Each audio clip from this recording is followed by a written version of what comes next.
Bismillahirrahmanirrahim. Assalamu alaikum dear students. How are you? I hope you'd be fine. This is new syllabus Oxford Primary Mathematics Workbook 6A chapter number 2 की worksheet 1B हमारे पास है angles in geometric figures के अंदर finding unknown angles. Chapter number 2 है page 26 के ऊपर। Question number 2 आज हम सॉल्व करेंगे। वीडियो एंड तक जरूर देखिएगा, अच्छी लगे तो लाइक कमेंट शेयर कीजिएगा। चैनल सब्सक्राइब नहीं किया तो सब्सक्राइब कर लीजिए।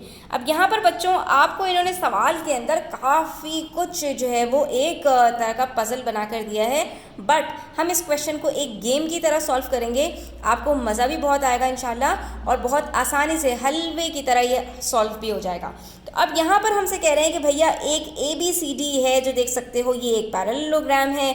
उसके बाद CDEF है, ये एक ट्रेपीजियम है। उसके बाद ADE ये जो आपके पास है ये, और BCF ये स्ट्रेट लाइंस हैं। उसके बाद एंगल DBA ये आपके पास जो है वो 32 डिग्रीज बन रहा है। ADB ये आपके पास 28 डिग्रीज बन रहा है। तो आपको बताना है एंगल DCF। अब सबसे पहले ये देखो DCF कहाँ पर है, तो DCF यानी ये वाला एंगल आपको बताना है। और दूसरा आपको क्या बताना है, एंगल CDE तो आपको ये वाला एंगल बताना है। सवाल के अंदर हम बिल्कुल जो एग्जैक्ट इन्होंने हमसे पूछा है वहाँ तक पहुँचने के लिए बच्चों हमें कुछ स्टेप्स से गुजरना पड़ेगा। हम कोशिश करते हैं कि हम सारे एंगल्स को इसके अंदर हल कर लें, ताकि आपसे अगर इस तरह का सवाल देकर कोई सा भी वो पूछा जाए तो आपने इसको हल कर लेना है, वहाँ पर आपने परेशान नहीं होना।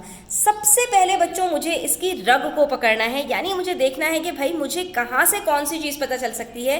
तो सबसे पहली चीज़ जो मुझे यहाँ पर एक नज़र आ रही है ना, एक प्यारा सा ट्राइंगल नज़र आ रहा है, जिसमें ये प्यारा इसलिए है कि दो एंगल्स गिवन हैं। और तीसरा एंगल मुझे पता है कि भाई तीनों एंगल्स मिलकर 180 डिग्री बनाते हैं। तो मैं ये वाला जो एंगल है ना, ये आसानी के साथ कैलकुलेट कर लूँगी। कैसे, 32 + 28 गिव्स मी 60 डिग्रीज। 180 में से 60 को सब्ट्रैक्ट किया तो मुझे पता चल गया कि ये 120 डिग्रीज होगा। ठीक है, एक ट्राइंगल मेरा सॉल्व हो गया। जब एक ट्राइंगल सॉल्व हो गया तो बच्चों ये जो ट्राइंगल था इन्होंने हमें पहले से बता दिया था कि ये एक पैरेललोग्राम के अंदर है। पैरेललोग्राम उसको कहते हैं जिसके ऑपोजिट एंगल्स बिल्कुल बराबर होते हैं। तो अगर ये एंगल यानी एंगल BAD 120 डिग्री है, तो इसके ऑपोजिट में ये वाला जो एंगल आ रहा है ये भी कितना होगा, 120 डिग्री होगा बच्चों। और इसी तरह से ये जो दोनों एंगल्स हैं ये भी हमारे पास बिल्कुल इक्वल होंगे, जिसके आधे आधे एंगल्स हमें दिए हुए हैं। तो बच्चों एक मैं यहाँ पर आपको ट्रिक बताती हूँ कि जब आपके पास पैरेललोग्राम के अंदर ऑपोजिट एंगल से कोई लाइन पास हो जाए ना, तो उसके अंदर जो आपके पास वर्टिकली ऑपोजिट एंगल्स बनते हैं वो भी इक्वल होते हैं।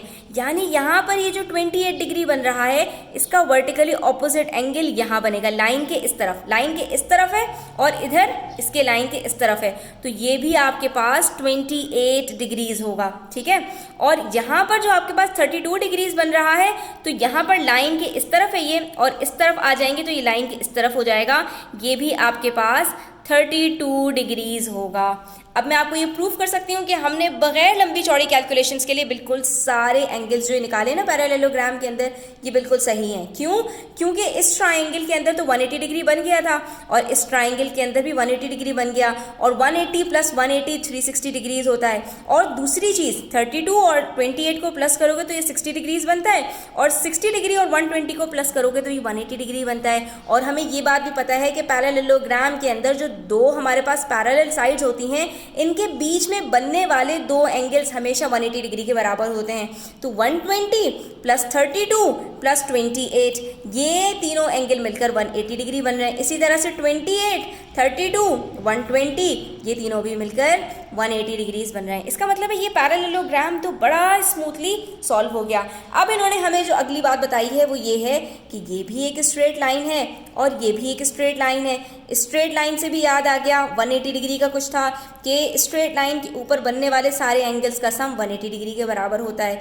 तो अगर एक एंगल गिवन है 120 डिग्री, तो ये कितना होगा, 180 - 120 डिग्री, यानी कि ये हमारे पास हो जाएगा 60 डिग्रीज।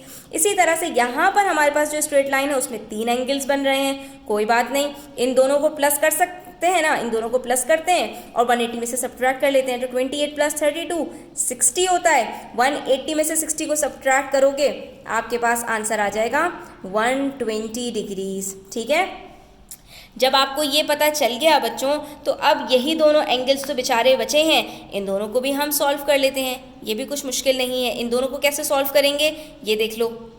तो बच्चों कभी कभी हमारी गलतफहमी होती है कि हम हर चीज़ को पता लगा सकते हैं, क्योंकि ये एक ट्रेपीजियम है और इसके अंदर जो दो पैरेलल लाइंस होती हैं इसके बीच में बनने वाले दोनों एंगल्स का सम 180 डिग्री होता है। इसके अलावा हमें कुछ नहीं पता। तो हाँ, अगर हमें एक एंगल बताया होता तो हम दूसरा एंगल निकाल लेते, 180 डिग्री में से सबट्रैक्ट करते।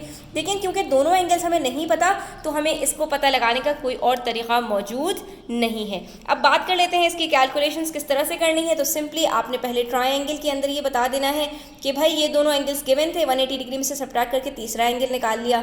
जब ये एंगल निकाल लिया तो ये पैरेललोग्राम के अंदर हमारे पास जो ऑपोजिट एंगल्स होते हैं वो इक्वल होते हैं। तो इससे हमें ये एंगल BCD पता चल गया। ठीक है, तो हमने यही किया कि ये दोनों एंगल्स 120 डिग्री इसके हो गए। और उसके बाद ये एक स्ट्रेट लाइन थी जो ये हमें एंगल DCF पता लगाना था। तो अब पता लगाना आसान हो गया, क्योंकि sum of angles on a straight line is equals to 180 degree. ठीक है, 180 में से 120 को सबट्रैक्ट किया, 60 डिग्री पता चल गया। उसके बाद ये एक ट्रेपीजियम था। अब इसको पता लगाने के दो तरीके हैं कि क्योंकि ये एक स्ट्रेट लाइन है, दो एंगल्स पता है, तीसरा एंगल आप इस तरह भी पता लगा सकते हैं। तो चाहे तो आप ये वाली कैलकुलेशन कर लें कि एंगल CDE निकालने के लिए मैंने क्या किया कि 28 और 32 को सबट्रैक्ट किया तो 120 आंसर आ गया। यहाँ पर भी यही बात आएगी, sum of angles on a straight line is equals to. और अगर ये वाला आपको पॉइंट दिमाग में ना आ रहा हो, कभी कभी ऐसा होता है, तो भी आप यहाँ देख सकते हो बच्चों कि ये एक ट्रेपीजियम है और इसके अंदर जो दो पैरेलल साइड्स होते हैं उसके अंदर बनने वाले जो दोनों एंगल्स का पेयर होता है उनका सम भी 180 डिग्री होता है। तो अगर एक एंगल पता हो तो 180 में से सबट्रैक्ट करके दूसरा एंगल निकाला जा सकता है। इसीलिए मैंने यहाँ पर दूसरा मेथड आपको बता दिया कि आप चाहो तो 180 में से सीधा सीधा 60 डिग्री को सबट्रैक्ट करो और यहाँ लिख दो sum of each pair of angles between the parallel sides is equals to 180 degree in a trapezium. ठीक है, ये बताना आपको जरूरी है।